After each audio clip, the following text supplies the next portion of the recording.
Hello, everyone. Welcome to another Thursday's Tip episode. You're listening to the Matters of the Heart podcast with Roshonda. I talk about inspiration, motivation, wellness, and mind peacefulness.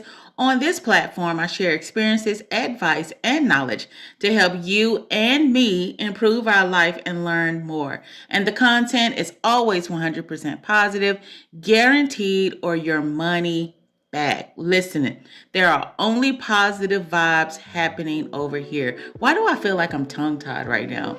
I feel like I got a little tongue twister going on. But anyway, I'm going to keep moving forward. Well, hello, it's me again. Seems like we just said hello yesterday. Like when a first Sunday and second Thursday mashup is in the same week, that's what happens, okay? It's hello again twice. And I'm so happy and excited to be here again with you. So V-Day is next week. And do you know what you're getting your special loved one? Well, if you're sort of short of cash and that tax refund hadn't hit that bank account yet, hello, amen, somebody. Maybe today's episode will be right up your alley. So today's episode is entitled Valentines on a Budget, 5 Tips to Save You Money.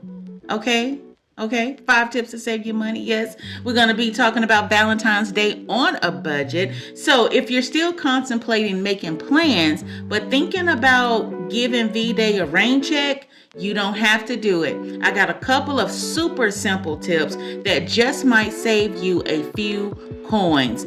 Some do require a bit of imagination, all right? So whether you're celebrating Valentines with your girls, flying solo, or booed up with your boo, all right, I got you, because love doesn't have to cost a thing. Stay tuned.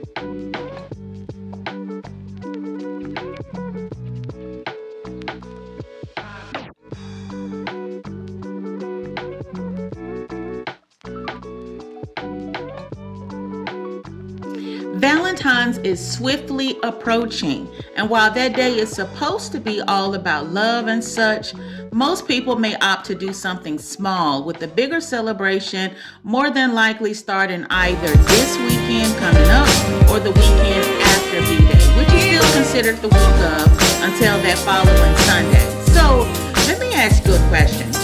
Does your new week start on a Sunday or Monday? Things that make you go, Mine's always start on a Sunday, but we got some people that say Monday. What is your new week start day? Let me know, all right? Either on Facebook or by email. Because I talk to people and they're like, Sunday? No, that's still part of the week. And I'm like, no, that's a new week, okay? They're like, no, Monday starts a new week. And I'm like, no, it doesn't. So I want to hear from you. What is your new week start day? Is it a Sunday or is it a Monday? Anyway, let me know. Anyhow, back to the matter at hand. Valentine's is the next most popular holiday outside of Christmas to me. As soon as Christmas is over, you can almost guarantee the week or two after, stores will begin to fill up with red, pink, and white balloons, bears, candies, roses, and all this stuff galore. I mean, that's just how it rolls, right? However, while Valentine's is a day that everyone, well, not everyone, but you get it, uses to express their undying love and affection for a significant other, it can also be extremely costly, right? Yes, love really does cost a thing, okay? Especially on Valentine's Day. And that alone can be a little disheartening, as everyone may not have the Benjamins to splurge on love. Therefore, and if they asking you, okay, to spend all this money on love anyway, like ask yourself this question, is it really love? Is it really? No, it's not. Okay, therefore, I'm going to give you 5 tips on how you can keep the cost down. Just in case you're with somebody that, wants you to splurge a little bit. Look, you can splurge with your heart with these tips, okay? But we're going to keep the cost down on the world's most love-filled day, and I'll share those tips soon, right after this message. Do you know how to deal with a horrible heartbreak? If you don't, I got 4 tips for you. Tip number 1, don't be afraid to cry. It hurts bad, so let it out. Tip number 2, surround yourself with people that love and support you. Tip number 3, don't rush it. It's okay to take your time to feel sad or angry. Have your pity party. Tip number 4, so while the burn seems inevitable, it's not, and now we have to rebuild the queen and heal. In order to do that, you need a guide. My husband chose the home wrecker over me. Now what? A guide to discovering, rebuilding, and moving forward after infidelity and divorce will unbreak your heart. Listen, get the guide by Yolanda Randolph and Roshonda N. Blackman. Available February 14th. Pre-orders are available now. Tip number 1, scavenger hunt. Scavenger hunt, okay? Valentine's Day is the perfect day to tell your significant other how much you love them. And while words are great, actions are better. Get some nice paper, preferably the construction paper. You know how we used to do in school? You get your construction paper, you fold it in half, and you cut along, the fold line to make hearts. Okay. Yeah, so it might be a little elementary, but just hear me out. You can make you some hearts. Make sure you use different color paper because it just makes the activity more fun and expressive. Write nice things you love about your sweetie on each one and put them all over your living space, preferably in places you know they always go. You might want to let them know you're doing this and tell them that you've placed little love notes throughout the space and send them on a little hunt to find it. Or it can be a complete surprise. You can do it while they're sleeping. And to up the ante, you can tape little pieces of chocolate on them to make the surprise even sweeter. Now, if you don't have a sweetie, maybe your sweetie is your pet, okay? So pets got a keen sense of smell. So you can place little treats around the house and let them find it. And then every time they find one, you can kiss them and give them a hug. Or, maybe if you don't have a pet and, you don't have a sweetie, but you got kids, you can do the same thing with your kids, okay? Just write some little love notes. If you don't have construction paper, it's fine. Everybody got some type of scissors, pens, pencils, or some type of paper laying around the house. So you can write little love notes, okay, to your children and just stick it over the house and let them know that, hey, I got a little surprise waiting for you. Just send them on a scavenger hunt. It's about being creative, all right? So that's tip number 1. Tip number 2, handwritten letters, okay? Sort of kind of goes with tip number 1, but I know this is a bit old-fashioned, especially with the boatloads of technology we have today. Taking our time to sit down and actually write a letter shows that you not only care, but it's the sincerest affection to give. You can write a love note to anyone, your kids, your spouse, a good friend, your boyfriend, your girlfriend, and even yourself, because we deserve love and appreciation. And I love you shouldn't come from a man or a woman first to you. You need to say it to yourself. Love notes can be given to anyone to show them just how much you appreciate them. The fact that you took out time to do it will be the greatest gift of love and adoration shown, okay? Tip number 3, plan a date night in your kitchen or dining room. Now, I know some people may already sit down to have dinner together, but V-Day is an extra special day that causes an extra vavoom to your dinner or meal conversation. Use your phone to create a V-Day playlist, okay? I create playlists all the time on YouTube. I have so many, it's ridiculous. But use your phone, create a V-Day playlist of your favorite songs or your sweetie's favorites. A playlist to serve as your background music.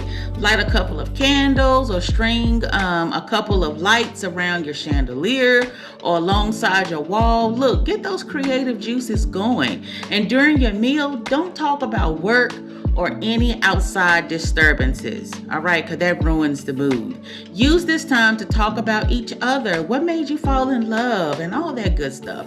And if you're flying solo, no worries. Plan a night with the kids. No phones, okay? No talk about work. No talk about school. Use that time to tell them something special about themselves and all that.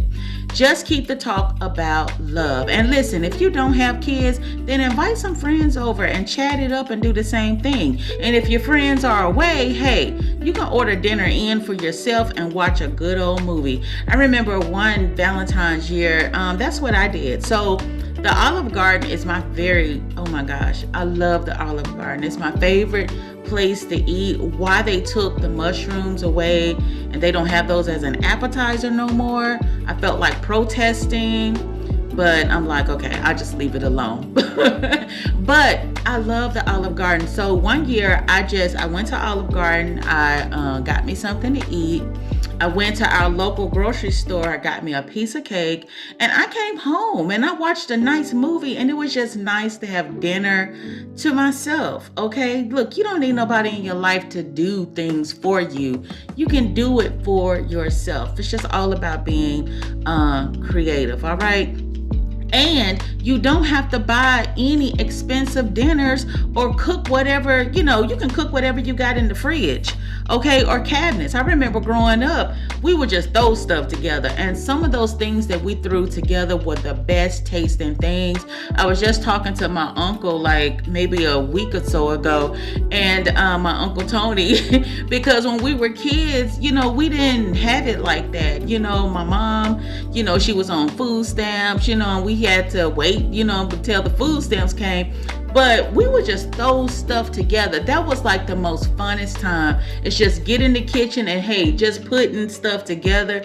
Some of it tasted good and some of it didn't. But my Uncle Tony I remember we had like a can of chili and we had some ramen noodles in the cabinet. And man, when I say he put that together and we had a meal, to this day, he says that's like one of his wife's favorite meals. That's one of his wife's favorite meals. She loves it and he still fixes it. Now, before you say, ew, it is really good. I promise you. Chili and ramen noodles. Yeah, you put a little cheese on it. Good.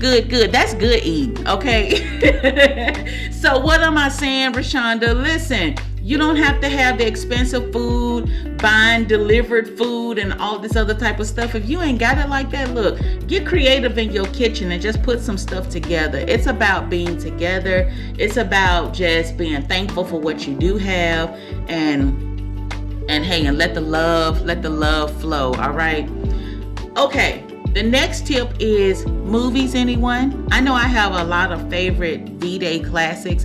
I love movies. So what better way to settle in on V-Day or whenever you decide to celebrate it than with a good old love classic and some popcorn? All right. These are just a couple of movies that I love, that are my favorites in no particular order. There's a movie called Valentine's Day. It came out in 2010. It has Julia Roberts, Ashton Kutcher, and Jamie Foxx in it. There's another movie that I love called Serendipity. It came out in 2001. It's got John Cusack and Kate Beckinsale. It's a really good movie. Pretty Woman, hands down, Julia Roberts and Richard Gere, came out in 1990. It's an oldie, but it's a goodie. Love that movie. Love and Basketball came out in 2000. It has Sanaa Lathan and Omar Epps. I absolutely love that movie. Love and Basketball. Wonderful love story. Love it. And they are my favorite actors and actresses too.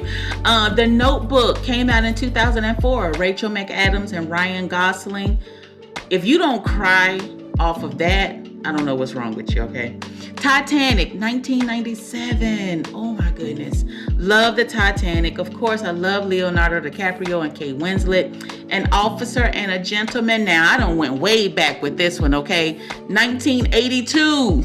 It's got Richard Gere and Deborah Winger. That movie, oh my gosh. That movie is so good. And 50 First Dates. Came out in 2004. It's got Adam Sandler and Drew Barrymore. It's one of my favorites. I love it. I love it. So find you a good old classic movie to watch, whether it's one of the ones I just named or one that you like. And if you like, maybe I missed, one of those good old classics. So you can send me an email and say, hey, Roshonda, check this out. Okay, the last tip of the day is a spa day. A spa day inside. As a people, I honestly don't think we do enough self-care routines. I'm totally preaching to the choir on this one. Amen. Okay. So why not create your own spa day inside? Light some candles, turn on some soft music, and create a bubble bath for 1 or 2. You don't even have to have those high-priced soaps that do all those special things. Listen, if you got some body wash that makes some bubbles, okay, that'll create that bubble effect, all right, you good. Get yourself a glass of wine or sparkling wine, whatever your choice of drink is. Milk, if it's that, don't do that. Don't do milk. I'm sorry I even said that. Listen, and just relax, and then follow up with a good skincare regimen. I know I did. I love turning on candles and taking a really good hot shower, and then just massaging my feet, and maybe doing something to my nails, my face. It does feel like you are having your own little spa day, right there inside the house. So those are all my tips. Listen, I know Valentine's Day may not be a big deal in some people's world, and that's okay, as it doesn't take a holiday to show love. I will preach that and preach that. It does not take a holiday to show someone some love. However you choose to spend V-Day, just make sure you're showing yourself some love and or spending time with the people you do. Time is precious, and love, whether a holiday or not, is worth giving. Okay? Listen, and since we're all in our fields about love, I got a little love for you. Next Tuesday, I'll be posting a podcast episode that myself and my co-author, Yolanda Randolph, shout out to her. Hey, Yolanda. And her podcast, hashtag Her Intuition Movement, Tell It Tuesday editions. If you follow my YouTube, then I've mentioned her and even left links to where you can find her many other books, which I'm sure you will love. We're discussing our new book, My Husband Chose the Home Wrecker Over Me, Now What? A Guide to Discovering, Rebuilding, and Moving Forward After Infidelity and Divorce. It comes out on Valentine's Day, but you can pre-order now, and that link is in the show episode box. We both share our heart about the book and why it was written and why women need it. So be on the lookout for that. It'll also be on my YouTube channel, Inspirations with Roshonda, as well. So check it out. And if you watch it on YouTube, leave a comment. Well, that's all the time I have for today. Remember, there's a new podcast episode every first Sunday, which is hashtag Sunday's Thoughts or a Sunday Word. There's also a Thursday's Tip podcast episode every second Thursday of the month. So if you like podcast episodes such as this one, make sure you listen and subscribe. It's free. And whatever platform you're listening on will let you know when there's a new episode. Whatever works for you works for me. Have a superb Valentine's Day. However you choose to spend the day or week of, just make sure you're spreading love and not wrecking love. Okay? So until next time, be blessed.